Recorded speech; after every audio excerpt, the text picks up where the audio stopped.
Block 1. The colony that should not exist. The first sentence you're about to hear may sound impossible, but sometimes the impossible finds a quiet way to slip into the lives of ordinary people. I lived on Mars before I was born on Earth. These words were spoken by a 5-year-old boy from Ashland, a small town tucked between forests, mountains, and quiet roads in Oregon. A place where life is so simple that any unusual noise feels out of place. And perhaps that's exactly why his family chose silence, anonymity, and a safe distance from any kind of exposure. They never wanted media attention, never sought the spotlight, and never tried to make this story public. In fact, they did the opposite. They tried to hide it. But some stories refuse to stay buried. If you believe there are signs that speak to those who know how to listen, subscribe to this channel and turn on notifications. The boy, whose real name cannot be revealed at his parents' request, began talking about Mars before he even understood what Mars was. He didn't know the planet's name, didn't recognize images, and had no access to anything beyond children's drawings, backyard stones, and everyday toys. But he spoke of a place that, according to him, didn't have a blue sky, where the air was thin and scratched on the inside, and where the houses were made of pale stones that glowed when the weak sun touched them. For a 5-year-old child, that vocabulary simply didn't make sense. And that was exactly what terrified his parents. The family's small house in Ashland had always been quiet and discreet. The boy played in the backyard, among tall trees and constant shadows, but he spent long minutes sitting alone, drawing reddish landscapes, deep caves, geometric structures, and something he always said with the same serious expression: the lost colony. That phrase appeared in every drawing, in every unexpected conversation, in every moment of silence that suddenly turned into memories. He described underground passages, long tunnels, narrow chambers, places where people lived trying to find the sun. And when he was asked who those people were, he always whispered, "The ones who stayed." The boy didn't talk like someone inventing stories. He spoke like someone remembering them.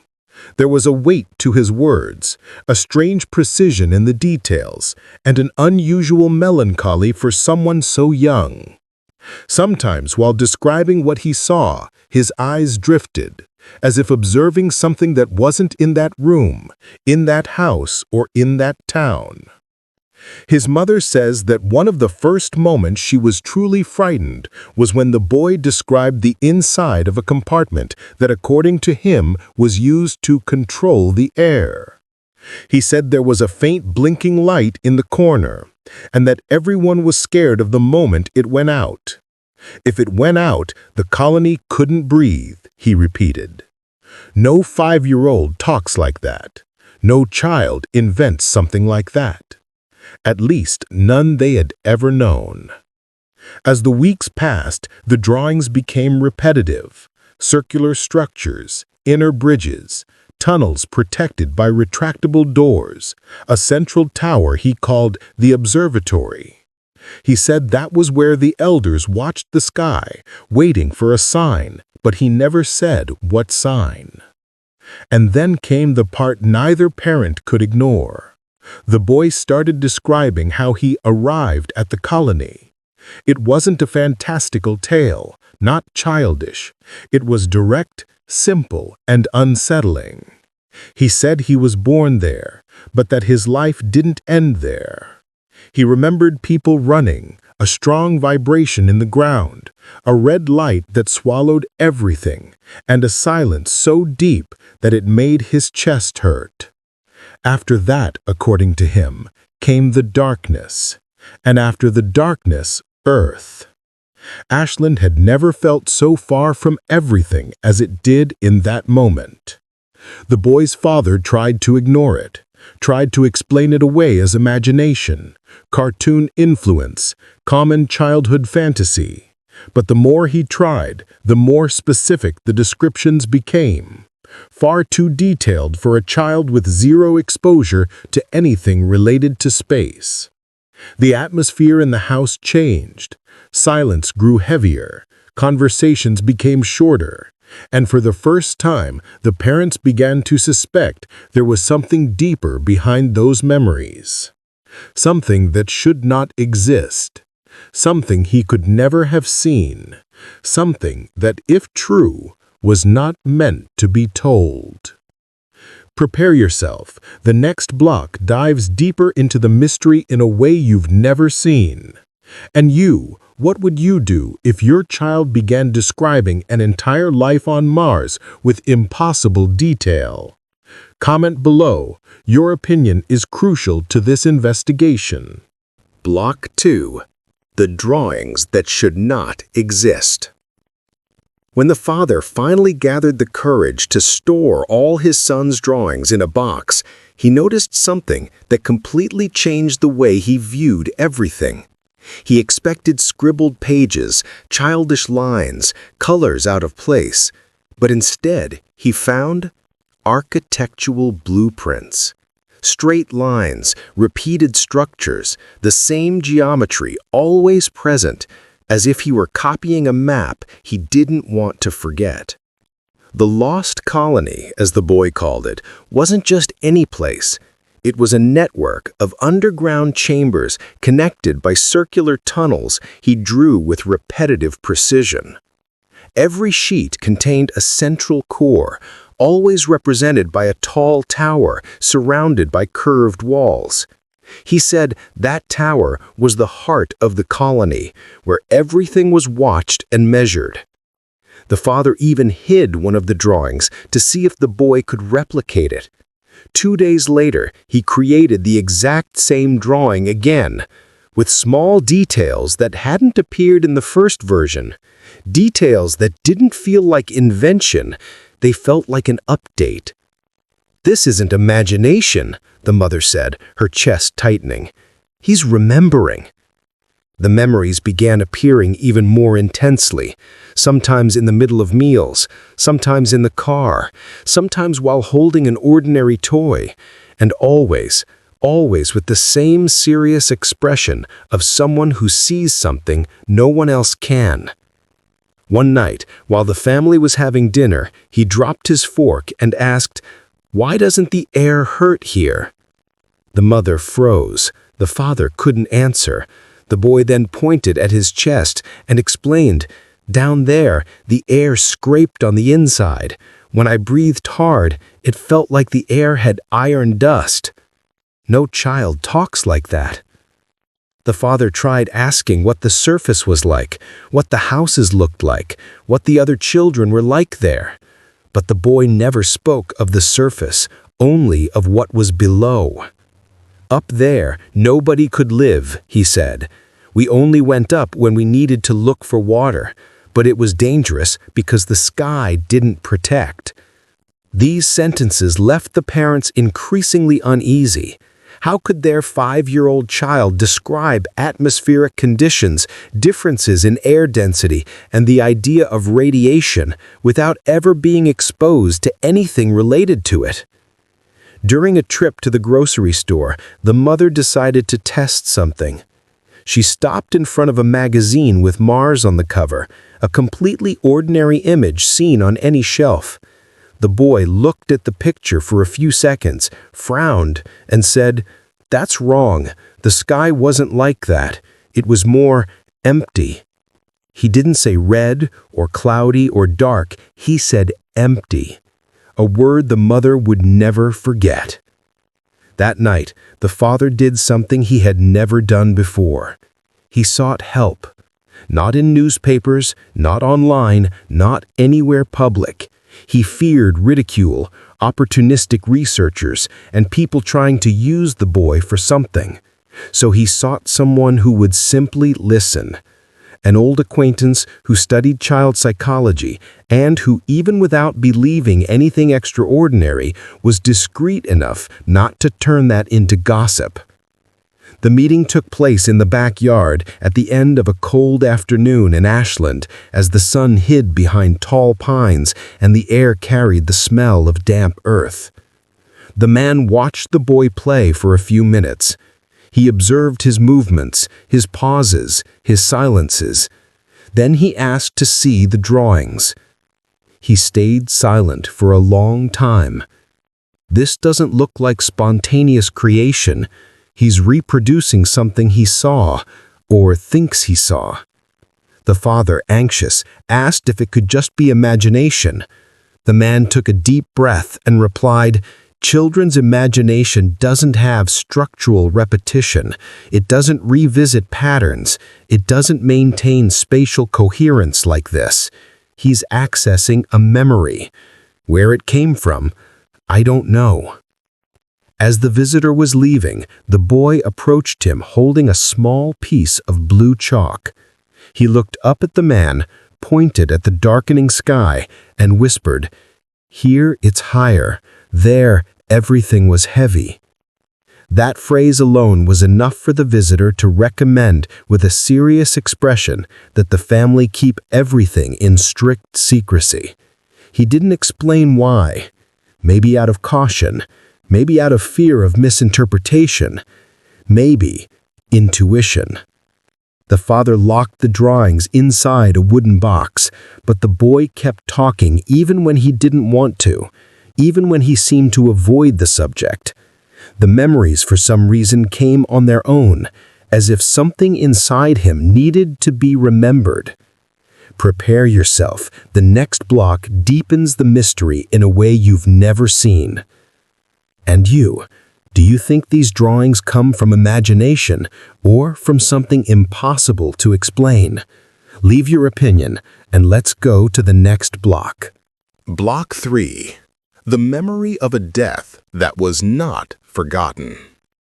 There are children's accounts that sound like stories. There are memories that feel like dreams. And there are confessions that simply do not belong to a child. The third phase of this story began on an ordinary morning when the boy woke up trembling. It wasn't a fever. It wasn't cold. It was something deeper, like he was trying to remember something the body rejected, but the mind insisted on bringing back. The mother walked into the room and found him sitting on the bed, holding his knees against his chest, staring at the corner of the wall as if something were there that she couldn't see. When she asked what was happening, he answered without looking at her, "I died there." Those 3 words changed everything. If you believe there are signs that speak to those who know how to listen, subscribe to this channel and turn on notifications. The mother sat beside him, trying to stay calm, while the boy, still staring into nothing, began describing what he remembered. There was no hesitation, no attempt to invent. It was as if he were recounting something that had happened just a few days earlier. He said the colony began to shake, first like a whisper, then like a deep roar coming from the reddish ground. The walls, made of the pale stones he always mentioned, began to crack. The air, already thin, became almost impossible to breathe. People were running, children were being pulled by the arms, and a red light lit up in the main corridor, flashing fast, way too fast. He said that light meant everything was ending. The mother, frightened, asked how he knew that. The boy replied, "Because we trained for it. We knew it would happen one day." That sentence stayed engraved in the mother's memory like a mark that never fades. The idea of a colony on Mars with emergency protocols, training routines, and alert systems wasn't something a 5-year-old child could even conceive. But the story continued. The boy said the ground opened, that the central tower, the heart of the colony, began shaking as if collapsing from the inside.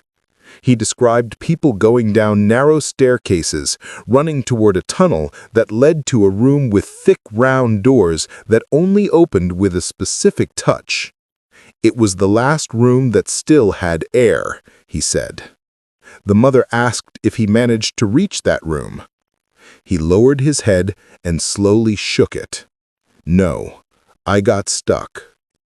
At that moment, the father, who had been listening from the doorway, entered the room and sat on the floor, trying to keep his face firm. He asked exactly where the boy had been trapped. The boy pointed to the floor, as if pointing to an invisible map. In the upper corridor, I fell. The air disappeared, and everything went dark. The mother tried to interrupt, but the boy continued with a calmness that did not belong to a child. I remembered taking one last breath and feeling my chest burn. And then I slept. I woke up here. That was the first time the parents understood they were not dealing with fragmented memories. They were hearing a death account. That night, while the boy finally slept, the father took the box of drawings and spread everything across the living room floor. He compared every drawing, every symbol, every tunnel, every tower. He noticed patterns, repetitions, symmetry, an internal logic that did not match the mind of a child so young. He spent hours staring at everything with the visceral sensation that he was looking at something that wasn't supposed to exist. There were symbols that looked like route markings, points the boy called air stations, signs representing restricted areas of the colony, and in the center, always in the center, the observatory. A circular structure always described the same way. That's where they watch the sky. The father wondered who they were, and why they needed to observe the sky on Mars, and what exactly they were looking for. But he didn't have the courage to ask his son. But the next day, the question came from the boy himself. "Why is nobody afraid of the sky here?" he asked as he looked out the living room window. The mother asked what he meant by that, and the boy said something that sent a deep chill through the father. Because there, the sky didn't protect us. Anything could fall. Anything. That phrase echoed in the father's mind for days. Then, something unexpected happened. One night, at around 11 p.m., they heard soft knocks on the door. 3 slow knocks, spaced out, as if they didn't want to frighten anyone, but wanted to make it clear that someone was there. The father gently pulled the curtain aside and saw 2 silhouettes standing on the porch. 2 unknown people, wearing dark coats. They didn't knock like neighbors. They didn't look lost. They were there, for a reason. The father didn't open the door. He didn't turn on the lights. He didn't move. The 2 figures stood there for almost 2 minutes, then left without saying a word. The next day, the mother received a call from an unknown number. When she answered, all she heard was a man's voice saying, "You shouldn't encourage those conversations." And the call ended. They never mentioned it to the boy, never explained, never brought it up again. But they understood in that moment that someone, whoever they were, didn't want this story to spread. Prepare yourself. The next block reveals something astonishing. And you, what do you think about these memories of death and these silent visits? Comment below. I really want to hear your perspective. Block 4. The Observatory and the Signal That Never Arrived. In the days following the anonymous call, the house became quieter than ever. The father avoided looking toward the windows at night. The mother locked the door twice before going to sleep, and the boy, perhaps sensing the fear hanging over the house, began speaking less. But whenever he did speak, his words became even more precise, almost as if something inside his memory was reorganizing itself. And it was during this heavy silence that he began talking about the most mysterious place of all, the observatory.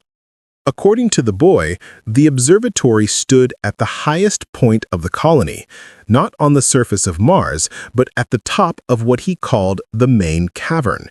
It was a circular chamber with walls made of a material that wasn't stone, but glowed when the air got warm. He described a huge, curved window that opened toward a hollowed-out section of rock.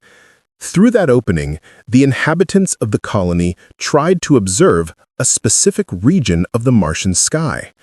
The boy said, they watched to see if the signal was coming. The mother asked what signal he meant. The boy answered, as if it were obvious, the signal that someone was coming to get us. The mother swallowed hard. The father felt his stomach twist. The boy continued, but the sky was dangerous. We were scared to look at it for too long. He said the observatory was where the ones who knew more lived, people he called the Watchers. They weren't soldiers nor scientists like we imagine today. They were guardians, people responsible for protecting the colony from something he couldn't fully explain. The father, trying to understand, asked what the Watchers were observing. The boy answered, objects that moved too fast, objects that weren't from the colony, objects that came from the sky. The mother, startled, asked if he meant meteors. The boy shook his head. No, things that cast shadows. That sentence froze the mother in place. The idea of shadows in the Martian sky, shadows cast by something moving above an underground colony, was almost incomprehensible. But the boy spoke with such natural ease that it felt less like fantasy and more like memory. He explained that on some nights, the entire colony went silent because the shadows passed too close. On those nights, no lights were turned on. No one spoke loudly. No one went to the surface. And then he said something that made the father drop the glass he was holding. The shadows were the reason the colony went underground. The mother asked if the shadows attacked. The boy thought for a few seconds, then slowly shook his head. They didn't attack, they searched. The mother asked, searched for what? The boy replied, us. That phrase marked a new stage in the case, because what he described wasn't just memory of a past life, it was memory of a threat that, according to him, forced the colony to hide, reorganize itself, and live in constant vigilance. And it was that vigilance that he began describing with even more unsettling detail. He said that sometimes the shadows passed so close that the observatory shook. The Watchers closed the windows with a kind of thin metal plate that slid into place to block the opening. The boy remembered the sound it made. It was like two stones scraping together. He also mentioned a room beneath the observatory called the protection room, where the mechanisms that kept the colony alive were housed. It was a restricted area, accessible only to a few. Its purpose, according to him, was simple: to keep the colony alive. The father asked what happened if that room failed. The boy stayed silent for a few seconds, then said, "Then everything ended. And that's what happened the day I died." The words echoed through the room like a truth too heavy to process. The mother began to cry. The father, for the first time, couldn't hide his fear. And as if that weren't enough, the boy added, "The signal never came. They waited for a long time, but no one came." That sentence, spoken with the ease of someone recalling his own past, made the father realize that the boy's death in that life was not just an accident. It wasn't a random collapse. It was the end of an entire colony that expected help from someone who never arrived. But the most unsettling part came next. The boy said that some, before dying, believed the colony would still be found, that survivors would be rescued by those who lived in another world. And when the father asked which world that was, the boy replied, Earth. The father tried to stay calm and asked why then no one had come. The boy looked down and said with a sadness far too deep for a child, because you didn't know we existed. The mother, unsure how to react, held him tight, trying to comfort him. But there was something in the tone of his voice, something in the weight of that memory that made it clear this wasn't just some forgotten story from another time. It was an entire chapter from the life of someone who lived and died in a place that officially never existed. And still, he remembered everything. Prepare yourself. The final block reveals the central mystery of this story. And you, what would you do if your child described an underground observatory on Mars and shadows searching for people like him? Comment below. Your opinion is essential to this discussion. Block 5. The Last Signal. In the days following the boy's account of the colony and the shadows, a strange atmosphere settled over the house. It wasn't ordinary fear. It was something quieter, deeper, like the sense that they were touching something that wasn't meant to be remembered. The boy continued his routines, played in the yard, slept with his stuffed animals, but his expression always carried that distant look, as if half of him were here and the other half still walking through the underground corridors of Mars. It was during a cloudy afternoon in Ashland, as the wind slowly brushed through the trees, that he made the final revelation. He was sitting on the living room rug, building small structures with toy blocks, when he suddenly stopped, looked at his father, and said, "You haven't found the colony yet, right?" The father, confused, asked what he meant. The boy adjusted the blocks and explained, "The colony stayed under the red sand. Everything sank, but it's still there. It's just sleeping." Those words made the father sit down slowly, as if he needed the ground to steady him. He asked how the boy knew that. The boy answered, "Because before everything ended, we sent a signal." The mother, who was preparing coffee in the kitchen, approached cautiously. She knew that moment wasn't ordinary. Something was about to be said, something that might either explain everything or make it all even more impossible. The boy continued, "The observatory sent a signal to the sky. It was weak because we didn't have energy anymore, but they sent it. It was the last hope." The father asked what the signal said. The boy looked at him with a seriousness that didn't belong to a 5-year-old. It said, "We're still here." The mother felt her legs weaken. The boy then lifted the blocks and showed the father a circular structure he had built, very similar to the drawings of the colony's central tower. He pointed to the top and said, "That's where they sent the signal from," but no one answered. The father asked if he knew why. The boy hesitated for a few seconds and murmured, "Because you didn't have the technology to hear it. You didn't know how to hear small signals." The sentence echoed through the room. The idea of a call for help from Mars, never noticed, never interpreted, never detected by any earthly instrument, was as absurd as it's strangely plausible within the logic of his memories. But the boy wasn't finished. He placed the final block on the structure. took a deep breath and said, "I remember the last sound." The mother asked what it was. He answered, "The sound of the observatory turning off. It was like the heart of the colony had stopped." The father tried to hold back tears. The mother couldn't.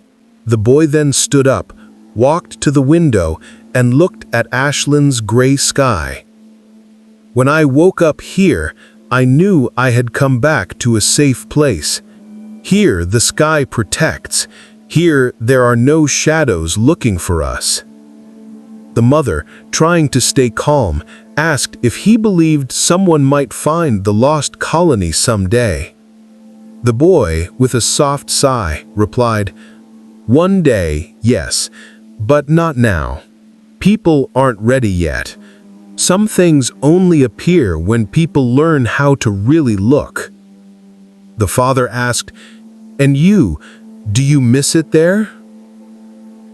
The boy slowly turned, his look unexpectedly mature. "I miss the people, but not the place. It was beautiful, but it was sad. This place isn't." The room fell silent, a deep, meaningful silence, as if the air itself were trying to absorb the weight of what had just been said. The mother hugged the boy. The father placed a hand on his head, trying to offer comfort, even while his own heart struggled between fear, fascination, and a strange, unexplainable longing for something he had never lived. And for the first time since he began talking about the lost colony, the boy smiled, a small, simple, human smile. Then he said the final sentence that would close every mystery of that story. "I don't remember everything, but I remember enough not to forget who I was." The father, voice trembling, asked if he still heard the last signal. The boy looked at the sky and replied, "No, here I only hear you." And that was the last time he ever spoke spontaneously about the lost colony. Slowly, the drawings faded. The memories stopped appearing every day. Childhood, finally, began taking up the space it had always meant to. But the father never forgot those words. The colony is still there, sleeping. And perhaps someday in the future, someone will discover that those tunnels, those rooms, and that observatory were never as far away as we imagined. Prepare yourself. This story may have ended, but the mystery has not. And you, do you believe that lives can carry memories from worlds science has yet to understand? Comment below. I'd love to know what you think. If this story touched you in any way, share the video with someone who also believes there are mysteries beyond Earth. It helps the channel a lot. Thank you for watching until the end. Let's continue together because there are still many deep stories on the way.